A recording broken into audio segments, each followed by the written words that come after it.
Good morning प्यारे बच्चों। हम जो यूज कर रहे हैं डायमेंशनल एनालिसिस का टू डिराइव ए फॉर्मूला, तो आज हम फॉर्मूला निकालने जा रहे हैं एक क्वेश्चन में। वो फॉर्मूला है वेवलेंथ की। तो क्वेश्चन इस तरीके से है, the wavelength lambda associated with a moving particle depends upon its mass m, its velocity v, and Planck's constant h. Show that dimensionally that lambda is directly proportional to h upon mv. बेटा आज उसने question में ही relation दी है। ये formula wavelength के लिए हमें निकालनी है। Lambda is directly proportional to h upon mv। बेटा लैम्डा जो है वेवलेंथ है, एच जो है प्लैंक्स कांस्टेंट है, एम मास है, वी वेलोसिटी है। ठीक है बेटा। तो वेवलेंथ लैम्डा मैंने आप लोगों को कल भी बताया, आपको सबसे पहले फैक्टर्स पता होने चाहिए, फिर फॉर्मूला निकालेंगे। फैक्टर्स पता है आप लोगों को? शाबाश बेटा। लैम्डा कितने फैक्टर्स पर डिपेंड करता है? फर्स्ट फैक्टर कौन सा है बेटा? मास। ठीक है बेटा। सेकंड फैक्टर कौन सा है? शाबाश, वेलोसिटी।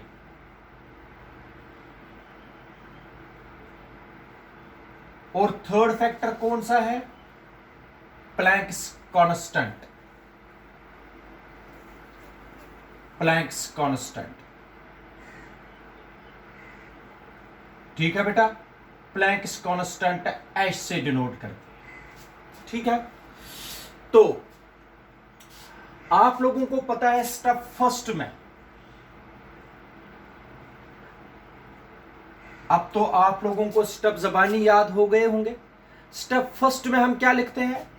ये lambda is directly proportional to, पहला मास रेज पावर ए, शाबाश बेटा, velocity raise power B, H raise power C. ऐसे लिखा था कल भी। शाबाश। डायरेक्टली प्रोपोर्शनल को किस में लाएंगे? शाबाश, इक्वलिटी में। क्या आएगा? K M raise power A, V raise power B, H raise power C. इसको इक्वेशन नंबर फर्स्ट रखते हैं, वेयर के डायमेंशनलेस कांस्टेंट है। के डायमेंशन नहीं है बेटा, के तो डायमेंशनलेस कांस्टेंट है। क्लियर बेटा? के क्या है? Dimensionless constant. शाबाश बेटा, क्लियर कर दीजिए आप लोग। अगर के डायमेंशनलेस कांस्टेंट है, इसके डायमेंशंस नहीं है, बाकियों के तो डायमेंशंस हमें देने हैं। शाबाश। Dimensional formula of step second. Step second, सबके डायमेंशंस लेने हैं। टेकिंग डायमेंशंस,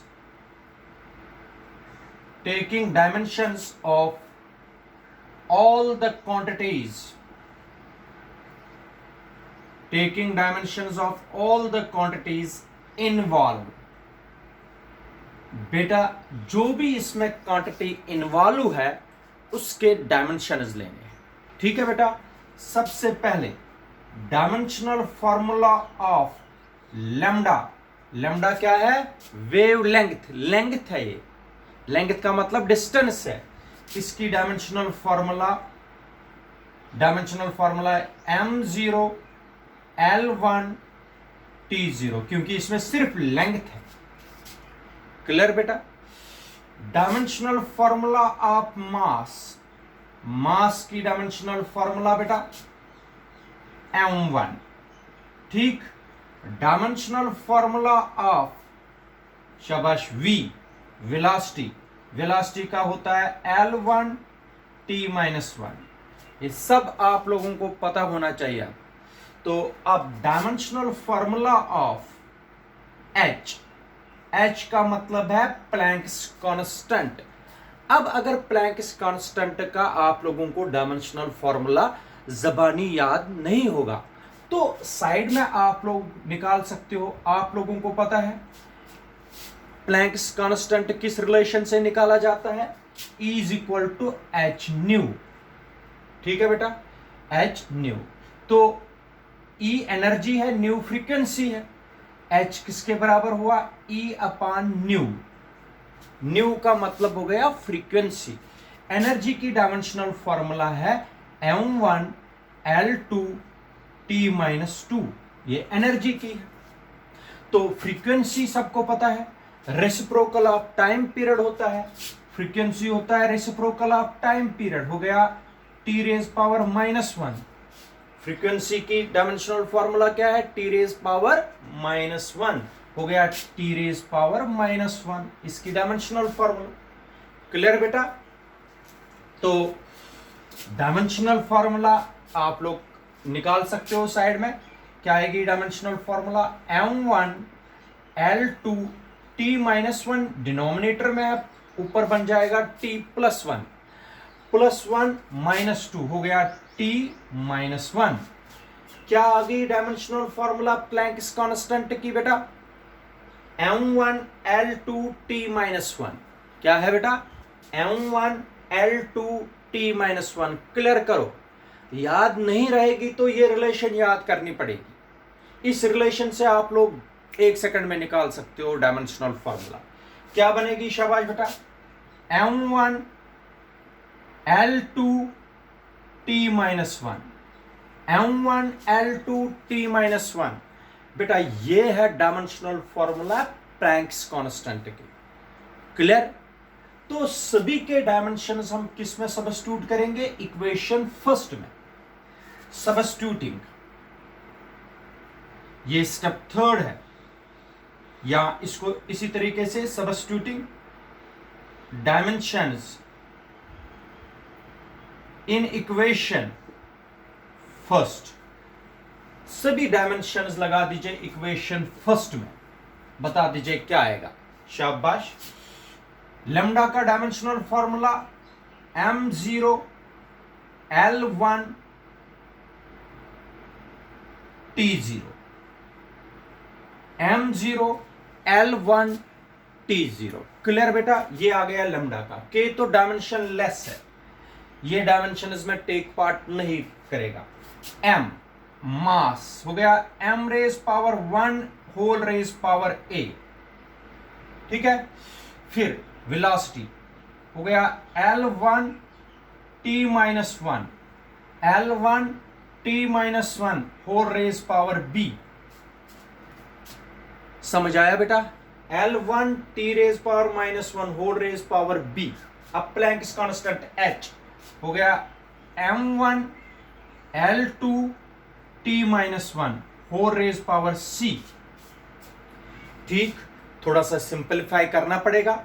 शाबाश, ये क्या बन गया, m रेज पावर a, ये फिर क्या आएगा L raise power b T raise power -b। ठीक है बेटा?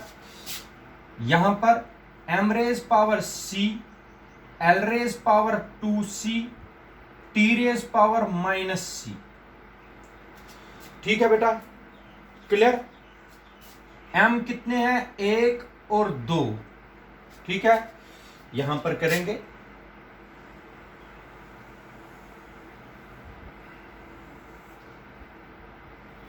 ठीक है बेटा?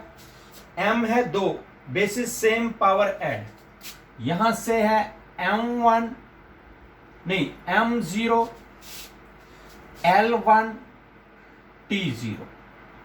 शाबाश बेटा, यहां से क्या है, बेसिस सेम पावर ऐड हो जाएंगे, m bases same a plus c, m raise power a plus c हो गया m। l कितने हैं बेटा, 1 और 2, bases same power add b plus 2c, l raise power b plus 2c। ठीक है बेटा? अब कौन सा रह गया, टी भी 2 है, 1 और 2, एक पर पावर माइनस बी है, दूसरे पर माइनस सी, हो गया T raise power minus B minus C. इसको ऐसे रखेंगे। ये हो गया बेटा step number 2 complete. Step number 3 में कौन सा प्रिंसिपल लगाते हैं, याद करो, प्रिंसिपल ऑफ होमोजेनिटी। शाबाश। स्टेप थर्ड में बेटा क्या है, using principle of homogeneity, using POH principle of homogeneity. Clear? शाबाश बेटा। प्रिंसिपल ऑफ होमोजेनिटी लगा के क्या बनेगा, यहां पर m का पावर 0, यहां पर m का पावर a प्लस सी, हो गया a plus c is equal to 0। This is equation number 2। ठीक हो गया, इन दो का पावर सेम। तो b plus 2c is equal to 1। This is equation number 3। और फोर्थ आएगी minus B minus c is equal to 0। ये हो गई इक्वेशन नंबर 4। ठीक है बेटा, जरा इसी से देख लीजिए, इससे फ्रॉम 4th क्या आएगा बेटा, minus B is equal to C, minus B, C को इधर लिया, ये हो गया b is equal to minus C, minus से मल्टीप्लाई किया, ये बन गया प्लस, ये बन गया माइनस। b का मतलब क्या है बेटा, माइनस सी। b का वैल्यू यहां से मैं उठा के इसमें डाल दूंगा, b का वैल्यू यहां से उठा के इसमें डालेंगे। This is equation number 5 using 5th in 3rd। b का वैल्यू तो माइनस सी है, वो इसमें लगाएंगे 3rd में। क्या बनेगा, minus c plus 2c is equal to 1। 2c में से एक c निकाल दीजिए, c इज इक्वल टू 1।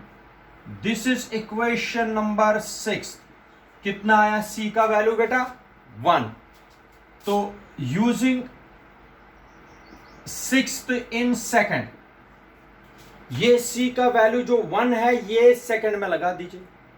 क्या आएगा, a plus 1 is equal to 0, a is equal to minus 1। This is equation number 7। बेटा a का वैल्यू आ गया माइनस 1, c का वैल्यू आ गया 1। अब कौन चाहिए आप लोगों को, b। c का वैल्यू कितना आया, c का वैल्यू आ गया 1, a का वैल्यू माइनस 1, c का वैल्यू यहां पर लगा दीजिए। शाबाश। b is equal to minus C, C कितना आया बेटा, c कितना आया, c आया 1, b is equal to minus 1।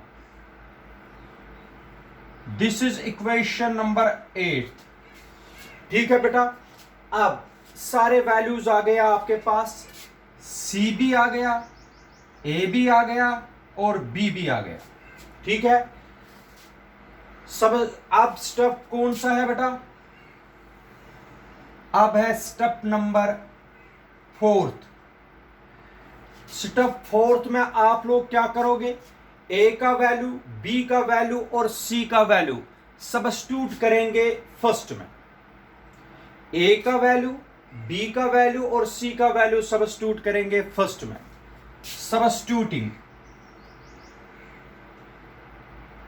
Substituting values of A, B and C in first.